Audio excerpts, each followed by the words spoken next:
Jamais, moi, je n'aurais pensé faire des conférences. C'est juste que mon histoire a fait vraiment la une des journaux. Moi, je viens d'une famille modeste, une famille pas très bien nantie. On est élevé dans le sous-sol de la maison de mes grands-parents. Et moi, j'étais totalement convaincue que ma vie, ça ne serait pas un sous-sol. J'ai dit, moi, je vais me sortir du sous-sol et je pensais que ça passerait par aller longtemps sur les bancs d'école. Moi, je rêvais d'être avocate. Moi, je rêvais d'être médecin. J'avais les notes pour ça. Mais malheureusement, mes parents, qui n'étaient pas des mauvais parents, m'ont appris finalement, à l'âge de 13-14 ans, que non seulement je n'irais pas longtemps sur les bancs d'école, mais je ne pourrais même pas faire mon secondaire 5 général. C'était ma crise d'adolescence. Je vous en parle, j'ai encore des palpitations. Moi, j'ai pensé mettre fin à mes jours parce que je me disais, il n'y a juste comme pas d'espoir pour moi. Parce que je voulais me sortir de où j'étais. Puis finalement, il s'est passé quelque chose de bizarre. C'est comme si dans mes veines, j'avais comme du sang j'appelle ça du sang de battante qui coulait, comme si quelque chose m'appelait pour me dire, tu es sûrement voué à quelque chose de plus grand. Donc, je suis atterrie sur le marché du travail beaucoup plus jeune que prévu. Je gagnais 7 $ de l'heure. J'étais secrétaire réceptionniste. Je faisais mes mathématiques de secondaire 5 par mes soirs parce que moi, je rêvais encore d'aller sur les bancs d'école longtemps. Et puis finalement, mon père m'avait toujours dit, peu importe le métier qu'on fait dans la vie, peu importe ce qu'on fait dans la vie, l'important, c'est de bien le faire parce qu'on ne sait jamais qui nous regarde, qui nous observe, qui un jour pourrait faire la différence dans notre vie. Donc, un jour, je rentre au bureau et puis il s'était passé quelque chose de fou pendant le week-end. Je travaillais pour une compagnie de production audiovisuelle sans savoir que l'audiovisuel était précurseur du multimédia, puis le multimédia de l'Internet. Donc, j'arrive au bureau, on était une quinzaine de personnes et tous mes collègues de travail avaient décidé de partir pendant le week-end, de vider leur bureau parce qu'ils voulaient partir à leur compte. Donc, ce matin-là, je me ramasse secrétaire réceptionniste d'une entreprise qui n'a plus d'employés. Qu'est-ce que la majorité des gens vont se dire? Ah, bien, c'est sûr que j'ai plus de job ce matin. Non, les plus belles opportunités, c'est voir toujours ce que les autres ne voient pas. Je me suis dit, mais c'est formidable le matin, je peux appliquer sur tous les postes sont disponibles. Donc, je m'en vais voir mon patron, il est tout ébranlé, puis je dis, Denis, les gens, ils m'aiment, je leur réponds au téléphone, je vais m'occuper des ventes. Mon patron et moi, on a rebâti la compagnie ensemble. Est-ce que j'étais heureuse? Oui, mais en même temps, j'avais toujours cet appel-là. Je sentais que j'étais vouée à quelque chose, sans savoir c'était quoi, mais je le ressentais. Et un jour, c'est arrivé. Mon patron est rentré dans mon bureau, il m'a dit, Anne, j'ai pris une grande décision, j'ai décidé de vendre la compagnie. Moi, je ne savais pas comment acheter une compagnie. Je ne sais même pas comment ça marche, c'est quoi un plan d'affaires. Je n'ai même pas l'argent, mais ce n'est pas grave. Moi, j'ai décidé que j'allais l'acheter, sa compagnie. Parce que vous savez, dans la vie, ce qui est important, ce n'est pas de trouver à l'avance le chemin qu'on va prendre pour se rendre à destination, c'est de fixer notre objectif. Donc, l'idée qui m'est venue un peu folle, j'ai dit, je vais appeler toutes les personnes qui me connaissent, qui savent que je suis une grande travaillante. Et là, je ramassais un 2 000 $, un 5 000 $, un 20 000 $. Et à un moment donné, j'ai déposé une offre d'achat avec assez d'argent pour que mon offre d'achat soit considérée. Ah, ce soir-là, j'ai regardé le ciel étoilé, puis je me suis dit, moi, j'ai manqué mettre fin à mes jours sans savoir que mon destin, ce serait l'entrepreneuriat, que c'était ça, finalement, mon chemin. Mais mon patron est rentré quelques semaines plus tard dans mon bureau pour m'annoncer la grande nouvelle. Il avait vendu la compagnie, mais à quelqu'un d'autre. Ça m'a tellement fait mal au cœur parce que je trouvais que je la méritais, moi, son entreprise, puis il l'a vendu seulement pour 10 000 $ de plus à quelqu'un d'autre. Donc, je suis partie vraiment sur un coup de tête, complètement déboussolée, mais le téléphone a sonné rapidement. Qui m'appelait? Mes anciens collègues de travail que je vous ai racontés, qui étaient partis à leur compte, qui avaient une compagnie qui faisait la même chose que nous. Donc, ils m'appellent, ils me disent, Anne, on veut te voir. Finalement, tu es une bonne collègue de travail, qu'on a vu comment tu travaillais, tu faisais une bonne compétition, on te donne 15 % de notre compagnie. Là, je me suis dit, Anne, toi, tu pleurais hier soir en imaginant finalement que ta vie allait s'arrêter parce que tu voulais t'endetter pour acheter une compagnie. Puis là, on t'offre 15 % d'une compagnie qui fait la même chose. J'ai accepté pour réaliser, quelques temps plus tard, que j'étais devenue actionnaire d'une compagnie sur le bord de la faillite. Là, je me dis, coudonc, ça pourrait pas juste mieux aller pour moi. Je veux étudier avec mes parents, ça marche pas. Je reste avec mon premier employeur. Il vend la compagnie à quelqu'un d'autre. J'arrive ici, c'est mes anciens collègues de travail. Finalement, ils m'ont conté des mensonges. Puis là, j'ai eu une bulle au cerveau. Hein. Mon père m'a toujours dit, tu sais, ma fille, quand ça va pas, tu as juste une chose à faire. Tu retrousses tes manches et tu continues. Donc, j'ai voulu restructurer la compagnie. J'ai appris des leçons importantes en affaires. Hein. Quand on essaie de restructurer une compagnie, on demande aux gens d'en faire plus avec moins. On demande aux gens de faire les choses différemment. Donc, on ne se fait pas juste des amis à un point tel que des fois, je me couchais le soir puis je chantais quasiment là, que j'étais une mauvaise personne. Mais là, je refocusais. Je dis non, la mission est bonne, la mission aide. Je veux sauver mon emploi, sauver d'autres emplois. Et c'est arrivé. Et au bout de 6 mois, cette entreprise-là a atteint ce qu'on appelle le point mort. Elle ne perdait plus d'argent, elle n'en faisait pas encore, mais au moins, on avait le point mort. Jamais je n'aurais été appelée à faire des conférences et partager mon histoire s'il ne m'était pas arrivé ce qui m'est arrivé ce matin-là, parce que j'ai essayé de rentrer dans le bureau et je n'ai pas été capable de rentrer. Il y a une personne inconnue qui me bloquait l'entrée. Mais je dis, vous êtes qui, vous, madame? Elle dit, moi, je suis la sœur de l'actionnaire majoritaire. Mon frère est en dépression, c'est vrai, il venait de se séparer, ça n'allait pas tellement bien. Il vient de faire une dépression, il m'a donné la compagnie en gestion. J'ai eu une rencontre avec les autres partenaires, les autres associés, et là, elle parle, puis de toute évidence, non seulement je n'avais pas été invitée, mais elle parle, mais là, moi, j'entends plus rien. Parce qu'à côté d'elle, je vois une boîte de carton, et à l'intérieur de la boîte de carton, quand j'ai tiré mon regard, c'est mes effets personnels qui étaient là. Et ce matin-là, cette femme-là m'annonce que je suis congédiée. J'ai dit, madame, vous ne pouvez pas me congédier, j'ai 15 de la compagnie. Elle dit, ah oui, montrez-moi vos papiers. Ah bien, j'en ai pas de papiers parce que vous savez, les conventions d'actionnaires, ça coûte cher, on n'avait pas d'argent. Elle dit, vous n'avez pas de papiers, c'est terminé. Je veux voir les 3 dernières personnes que j'ai embauchées personnellement. Elle dit, non, tu n'as pas compris, c'est terminé. Moi, j'ai été mis à la porte, là, vraiment, comme on voit dans un film, là, vraiment, comme si c'était mis complètement là, à la rue. Ce matin-là, moi, ce que j'ai vu, c'est un tunnel noir. Vous savez l'expression, là, la lumière au bout du tunnel? Non. Moi, il n'y en avait pas. C'était vraiment un tunnel noir, sans savoir que le jour de mon congédiement deviendrait la plus belle journée de ma vie.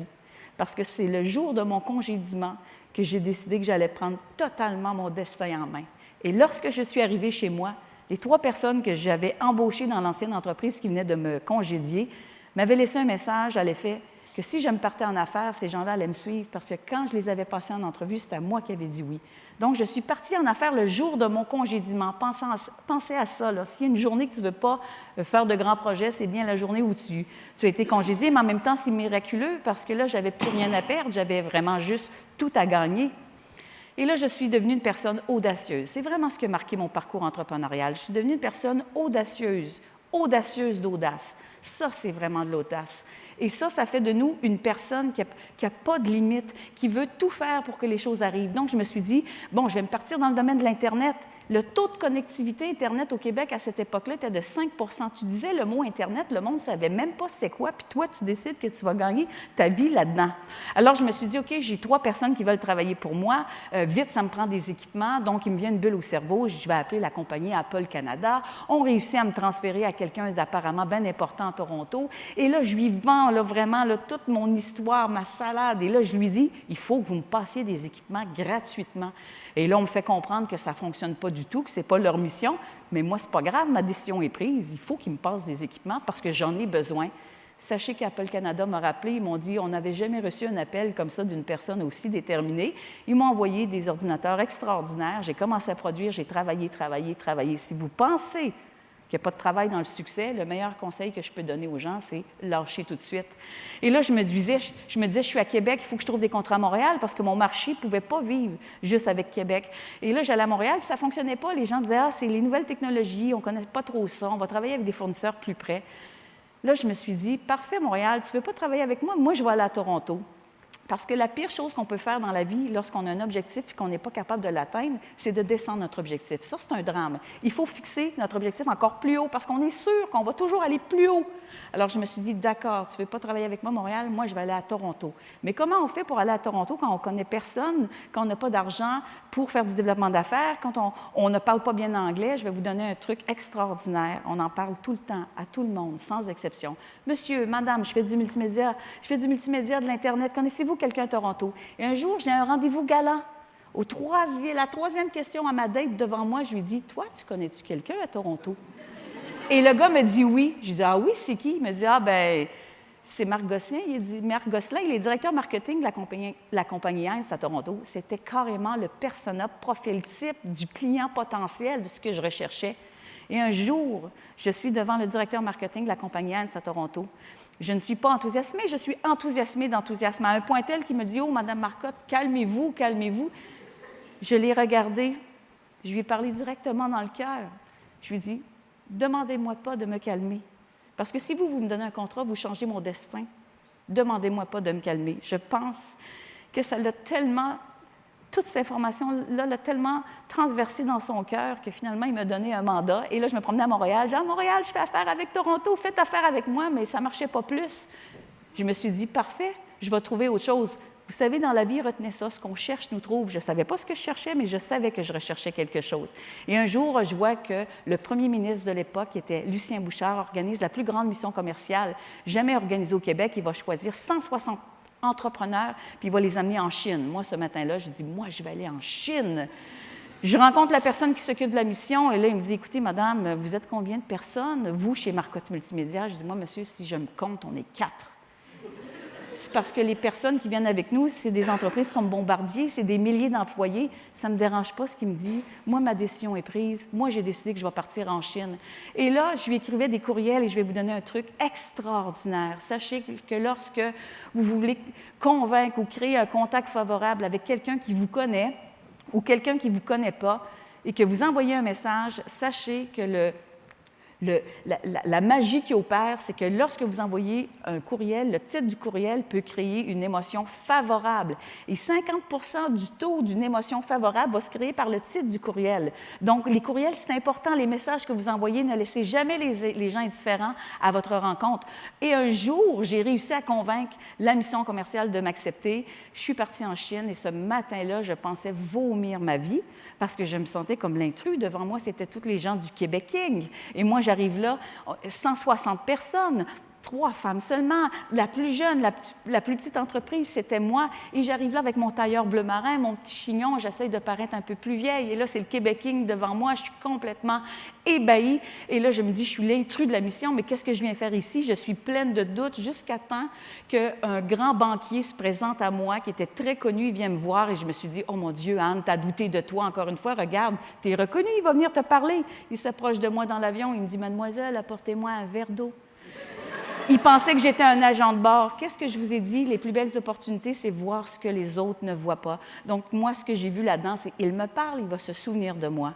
Je lui ai fait la présentation de ma vie. Sachez qu'à la fin de la mission, il m'a donné un contrat de 25 000 $. J'ai pris un verre d'eau, j'ai fait « Chin-chin, votre verre d'eau que vous m'avez demandé dans l'avion, il vous a coûté 25 000 beaux dollars. » Ce que j'ai vu lorsque je suis allée en Chine, ce n'est pas la Chine.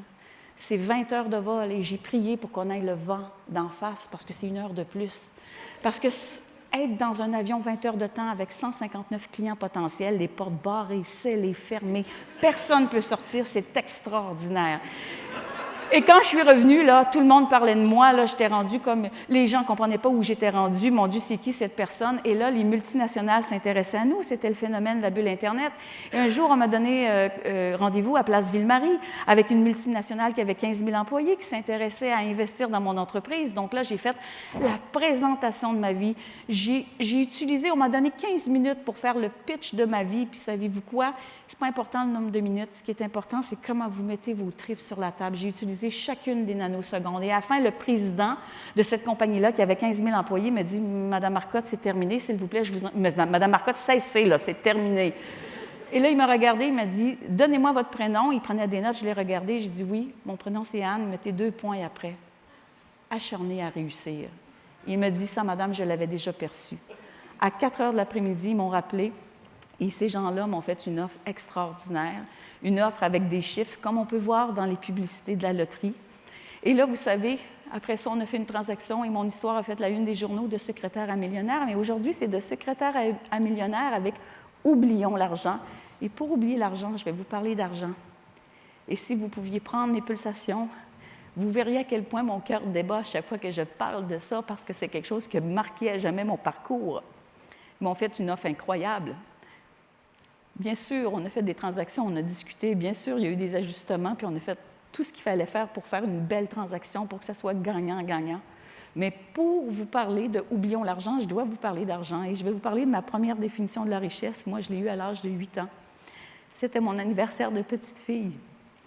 J'ai regardé ma garde-robe. Je voulais juste mettre une belle robe. Il n'y avait pas de vêtements.